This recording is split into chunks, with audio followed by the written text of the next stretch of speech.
my name is Ryan Lane, and welcome to my review channel. So for today's movie, I will be reviewing Renfield, directed by Chris McKay and starring Nicolas Cage, Awkwafina, Nicholas Hoult, and Ben Schwartz.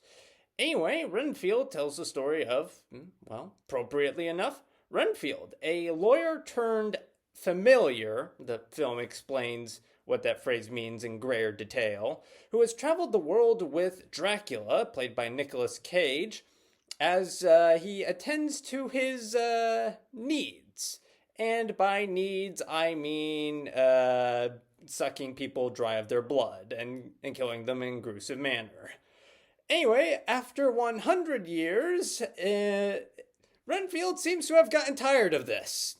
And so, with all that in mind, with the help of a stereotypically clean-cut cop played by Rebecca, played by Awkwafina, and a church support group, Renfield goes on a quest to rid the world of and himself from a quote-unquote toxic relationship.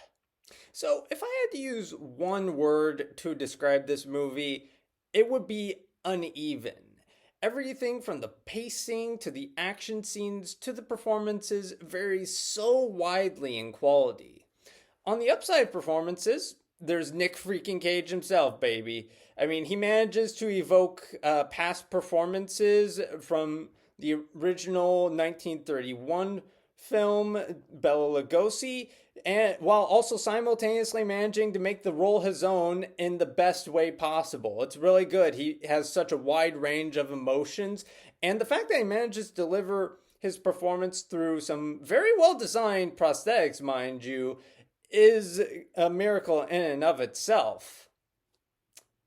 But then there's the rest of the cast.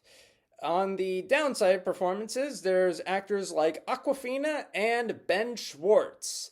Awkwafina is your stereotypical clean-cut cop who's got an axe to grind with the mafia for killing her father, and the film never really takes her character in any interesting directions. Heck, it doesn't even bother with the direction period. She starts off, with the true character of wanting to standing up to the mafia, and she ends the movie wanting to stand up to the mafia.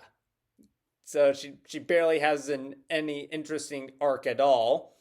And then there's Ben Schwartz as Lobo, a wannabe gangster. Well, I mean, wannabe in the sense that technically, yes, he is a gangster, but wannabe in the sense that not really. He's never actually killed people, as will be stated at one point in the movie. And yeah, he just no interesting directions at all for this character. He makes an, I will just say, interesting alliance that makes it seem like he'll take some interesting directions, maybe set up some parallels between him and another character, but I don't know, it doesn't go anywhere funny or interesting. And like I said, he doesn't have much of a character arc. I mean, he maybe gets a tad worse as a character per se, but not really, I guess, kind of. And then there's Nicholas Hoult himself. He's okay.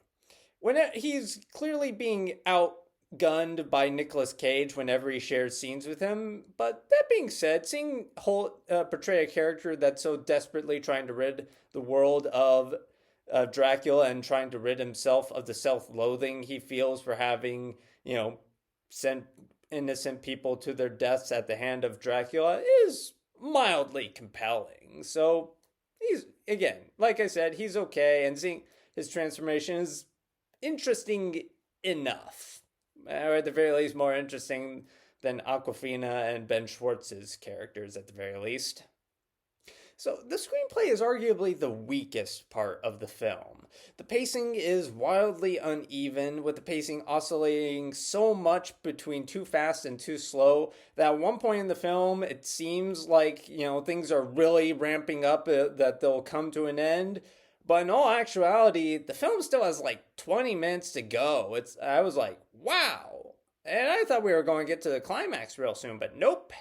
You got 20 more minutes worth of filler to get through. Well, maybe not filler, just 20 more minutes of poorly paced plot, more per se. And also, the screenplay does have the potential for comedic moments, but it's undercut by two issues. One, again, like I said, the overly frenetic pacing. The film never lets a joke settle in. The actors feel like they're rushing through their lines. Not a lot, but just enough. The edits never allow you to for the joke to fully settle in or for the actors to draw out the lines. Also, the cliched innuendos. I mean, the whole gimmick behind the film is that the film is framed as Renfield being trapped in a toxic relationship, and it's comedically joked about how it's akin to other people being in actual toxic relationships. And I don't know, the jokes, simply put, the film isn't as funny as it thinks it is. Which, not to say that the film isn't funny, I mean, there are a few jokes here and there that do land, but you just gotta suffer through some kind of, cliched innuendo jokes, if you will.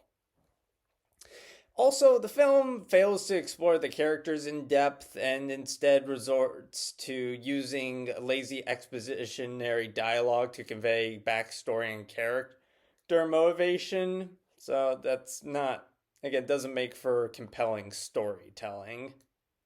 The action scenes do, however, benefit from a great "what the hell" approach to the gore. Like there were several moments throughout the film during the action scenes where I was like, "Oh my god, they did that!"